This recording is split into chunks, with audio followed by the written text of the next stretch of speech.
আসসালামু আলাইকুম রহমতুল্লাহ।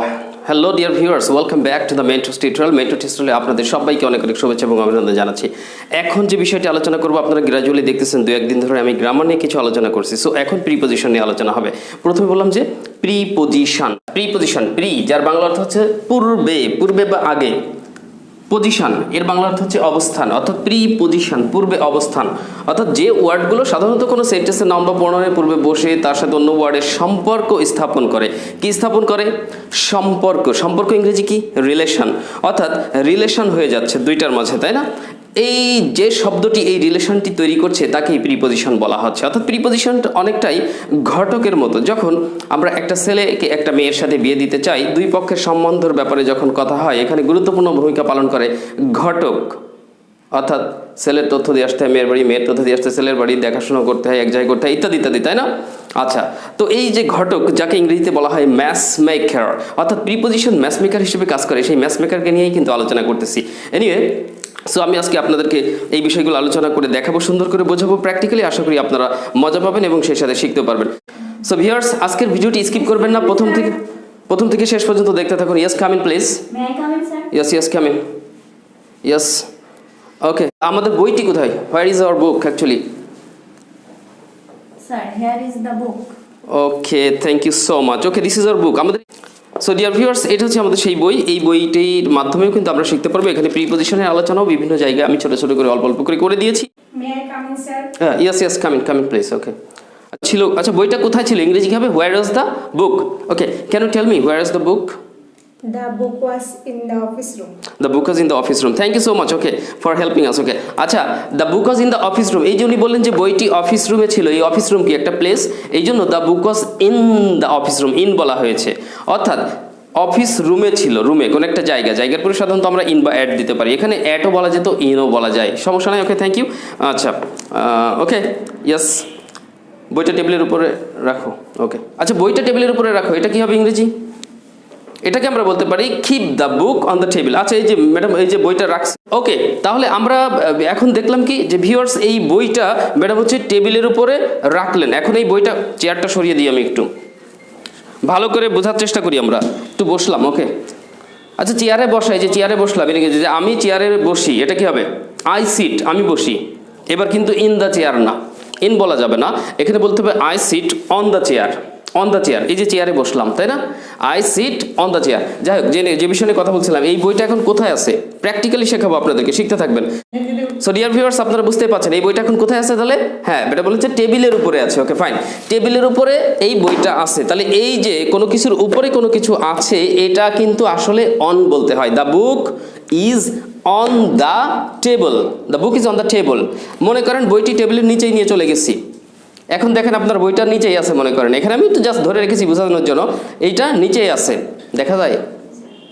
তাহলে বইটা নিচে আছে। এখন এই বইটা কি টেবিলের উপরে না নিচেই? নিচে আছে। তাহলে দ্য বুক ইজ নিচেই, তাহলে কি হবে? The book is under the table. The book is under the table, তাহলে টেবিলের নিচেই এখন বইটা আছে। এই হলো ব্যাপার।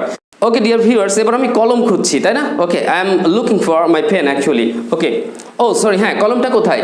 ও আচ্ছা, কলমটা কোথায় ইংরেজিটা আগে বলি। Where is the pen? Where is the pen? কলমটি কোথায়? ওকে, আচ্ছা, কলমটি, ডু ইউ নো কলমটা কোথায় আছে? Where is the pen? So dear viewers, এখন আমি কলম খুঁজছি, I am looking for my pen actually. So পেনটা, এটার মাধ্যমে কিন্তু শেখাচ্ছি আমি আপনাদেরকে, প্র্যাকটিক্যালি শেখাবো। ওই বই পড়ে শেখা যায় না, সব প্র্যাকটিক্যালি শিখবেন আপনারা। ওকে, তাহলে হ্যাঁ, কলমটি কোথায়? তাহলে where is the pen? So do you know where is the pen? So hello viewers, এখন কিন্তু আমি আমার কলম খুঁজতেছি। বলেন তো, কলম ইংরেজি? পেন। খোঁজা ইংরেজি কি? সার্চ করা, তাই না? সার্চ মানে খোঁজা, অথবা লুক ফর। তাহলে আমি আমার কলম খুঁজছি, I am looking for my pen. এই লুকের পরে কিন্তু ফর, এই যে ফর প্রিপোজিশনটা দিলেন, এটাও তো একটা প্রিপোজিশন। ফর মানে কিন্তু জন্য, ফর মানে কি? জন্য। কিন্তু লুকের পরে ফর দিলে আর জন্য মানে থাকে না, এটা হয়ে যায় খোঁজা খুঁজি করা। তাহলে আমি আমার কলম খুঁজছি, I am looking for my pen. যাই হোক, কলমটা কোথায় আগে জেনে নিই ডিয়ার ভিউয়ার্স, দেখতে থাকুন। আচ্ছা, কলমটা কোথায়? Where is the pen? The pen is inside the book. Wow, excellent, thank you so much. Okay, ঠিক আছে। আচ্ছা, তাহলে আমরা জানতে পারলাম the pen is inside the book. Inside, এই যে ইন বলেছে, এটা একটা প্রিপোজিশন। এখন ইনসাইড কেন বলেছে? কলমটা কি আছে? সত্যি আছে? ও আচ্ছা ডিয়ার ভিউয়ার্স, কলমটা আছে, সত্যি ভিতরে আছে। Okay, yes, I got it. Yes, inside, বইয়ের ভিতরে ছিল না, এই জন্যই the pen is inside the book. এই কোনো কিছুর মধ্যে রয়েছে, তাহলে ইনসাইড বলা যায়। ঠিক আছে, ইনও বলা যেত, তবে ইনসাইড বললে বেশি হয় যেহেতু এর ভিতরে রয়েছে।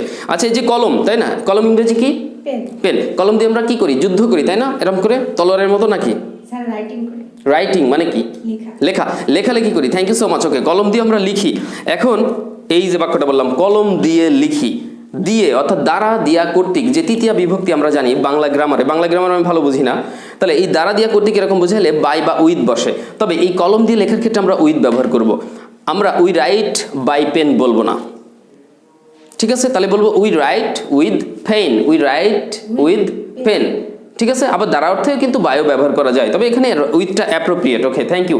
আচ্ছা, তাহলে আমরা কলম দিয়ে লিখে এটা আমরা বুঝতে পারলাম। তাহলে কি কি শিখলাম? যে the book is on the table, table আবার নোটস, আচ্ছা যাক, the book is on the table, বইটা টেবিলে, টেবিলটা বইয়ের উপর, তাই না, টেবিলটা বইয়ের উপর, হ্যাঁ কি হবে, বইটি টেবিলের উপরে, মাথা ঠিক রাখতে হবে, অ্যাটেনশন না থাকলে হবে।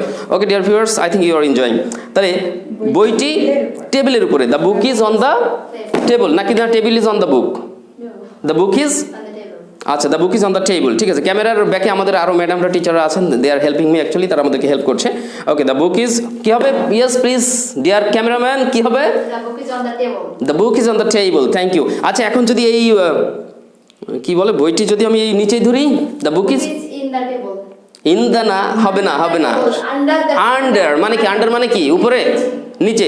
The book is under the table. Okay, আচ্ছা, আর এই যে বলছিলাম কলম বইয়ের মধ্যে, তাহলে the pen is inside the book. Inside the book, the pen is inside the book. Okay, আমরা কলম দিয়ে লিখি, we write With pen. With Pen. Pen. Okay fine, we write with pen. Okay, এখন আমি বললাম বইয়ের 10 পৃষ্ঠা খোলো, কয় পৃষ্ঠা খুলতে বললাম? 10 পৃষ্ঠা। কত পৃষ্ঠা? 10 inches. 10 পৃষ্ঠা, 10 নম্বর পৃষ্ঠা। তাহলে বইয়ের 10 নম্বর পৃষ্ঠা খোলো, এটা কি বলতে পারি আমরা? পেন। বইয়ের 10 পৃষ্ঠা। Where is the marker actually? ও, marker is in my pocket, into my pocket. এই দেখেন, বললাম মার্কার খুঁজে পাচ্ছিলাম না, মার্কার কোথায়? আমি বলে ফেলেছি যে হোয়ার is the marker? The marker is into my pocket, the marker is into my pocket, অথবা ইনসাইড মাই পকেট, অথবা ইন মাই পকেট, এটা বললেও হতো, তবে অ্যাপ্রোপ্রিয়েট ইন দ্য পকেট এটা বললেও হয়। মানে কি, পকেটের বাইরে না ভিতরে? ভিতরে, ভিতরে। তাহলে মার্কার এই যে ভিতরে চলে গেল, তাহলে তাহলে এই যে বের করলাম, তাহলে দ্য পেন ইজ, অর্থাৎ মার্কারটা আমার পকেটের মধ্যে, তাহলে the marker is In my in my pocket. pocket or into my pocket. ওকে, এইভাবে কিন্তু প্রিপজিশনের ব্যবহারগুলো আমাদের শিখতে হবে। আমি কি জন্য উঠলাম, কি আলোচনা করব? স্যার লেখার জন্য। ও না না না, কি জন্য একটু, ও 10 পৃষ্ঠা খোলো, এই যে ভুলে গেলাম কথা বলতে বলতে, 10 পৃষ্ঠা খোলো। কয় পৃষ্ঠা? 10 পৃষ্ঠা। আচ্ছা, খোলাখুলি ইংরেজি কি? খোলা ইংরেজি কি? Open. ওপেন। এবার কি বলবো? ওপেন, 10 পৃষ্ঠা খোলো, Open the page number open the page number 10, 10, অথবা আর কিছু? আসলে এইভাবে স্পিকিংয়ে বললে যে কেউ বুঝবে, বাট স্পিকিংয়ে বললে বুঝলেই হবে না, grammatically that should be correct. Okay, যদি আমরা সঠিক শিখতে চাই তাহলে কি ওপেনের পরে কি বলতে হবে জানেন? এখানে ওপেনের পরে কিন্তু একটা প্রিপজিশন দিতে হবে। কি দিতে হবে? ওপেন অ্যাট, তা না দিলে সঠিক হবে না। তার মানে আমরা এখন বুঝতে পারলাম যে ওপেনের পর পেজ দিলে হবে না। তাহলে আমাদের সঠিকভাবে বাক্যটি করতে হলে আমরা কি বললাম? যে 10 পৃষ্ঠা খোলো। এখন 10 পৃষ্ঠা খোলো, খোলা ইংরেজি ওপেন, আমরা ওপেন লিখলাম। এবার ওপেনের পরে আমাদেরকে কিন্তু এখানে একটা প্রিপজিশন দিতে হবে, এটা হচ্ছে অ্যাট, ওপেন অ্যাট। এইবার আমরা পৃষ্ঠা ইংরেজি দেবো, ওপেন অ্যাট পেজ। এবার এখানে 10 বললাম, open at page 10, open at page 10, অর্থাৎ 10 পৃষ্ঠা খোলো। কিন্তু কথার কথা, আমি যদি বলতেছি দরজা খোলো, যেমন আমরা দেখতে পাচ্ছি ওখানে দরজাটা খোলা আছে, আমি কি বলবো? যে open at door, open at the door. No, হবে না, ওপেন অ্যাট দ্য ডোর নয়, ওপেন দ্য ডোর। ওখানে প্রিপজিশন। জানলা খোলো, পাশে জানলা আছে, আমরা যদি বলি জানলা খোলো তাহলে হবে open the window, open the window. কিন্তু পৃষ্ঠা খোলা, এটা হচ্ছে ওপেন অ্যাট পেজ 10। অনেকে আমরা ভুল করি, open the page number 10, open page 10 এরকম বলে ফেলি। স্পিকিংয়ে বললে এটা কোনো সমস্যা নেই, বাট রিটেনে it will not be acceptable. So যাই হোক, তাহলে আমরা বুঝলাম যে কিভাবে এই প্রিপজিশনগুলো ব্যবহার করতে হয়। তবে এগুলো কিন্তু জাস্ট ইটস এ ফোকাস, এর কিন্তু বিস্তারিত আলোচনা আছে। গ্র্যাজুয়ালি আমরা বিস্তারিত আলোচনা করব, প্রয়োজনে ইনের ব্যবহার নিয়ে বিস্তারিত আলোচনা, টু এর ব্যবহার নিয়ে, অপের ব্যবহার নিয়ে, অ্যাটের ব্যবহার নিয়ে, এইভাবে সমস্তগুলির ব্যবহার নিয়ে স্টেপ বাই স্টেপ আমরা আলোচনা করবো। আমাদের ভিডিওগুলো নিয়মিত দেখবেন, আশা করি অনেক কিছু শিখতে পারবেন। Thank you so much. অনেকক্ষণ দাঁড়িয়ে রাখতেছি। আচ্ছা, ওনাকে দাঁড়িয়ে রাখার জন্য আমি দুঃখিত, তাহলে কি হবে? মানে ওনাকে অপেক্ষা রাখার জন্য এটা বলতে I am sorry to keep you waiting, I am sorry to keep you waiting, মানে actually I am so sorry to keep waiting. It's okay. Okay okay, thank you. It's okay বলেছে, আচ্ছা ঠিক আছে, thank you so much. Okay, you may leave now. Okay, thank you. Okay, তাহলে dear viewers, নিয়মিত দেখবেন, নিয়মিত practice করবেন, তাহলে নিয়মিত শিখতে পারবেন আশা করি। Okay, don't worry about learning English. English এখানে কোনো চিন্তা নাই, নিয়মিত দেখে বাসায় প্র্যাকটিসগুলো করবেন, তাহলে কিন্তু আপনারা সহজে ইংলিশ শিখতে পারবেন। So that's all for today. I don't like to prolong, আজকে আর দীর্ঘায়িত করতে চাচ্ছি না। সবাই অনেক অনেক ভালো থাকবেন, সুস্থ থাকবেন, যতক্ষণ না নতুন একটি টিউটোরিয়াল নিয়ে আপনাদের সামনে আবারও হাজির হচ্ছি। All the best, take care, আসসালামু আলাইকুম ওয়া রাহমাতুল্লাহ।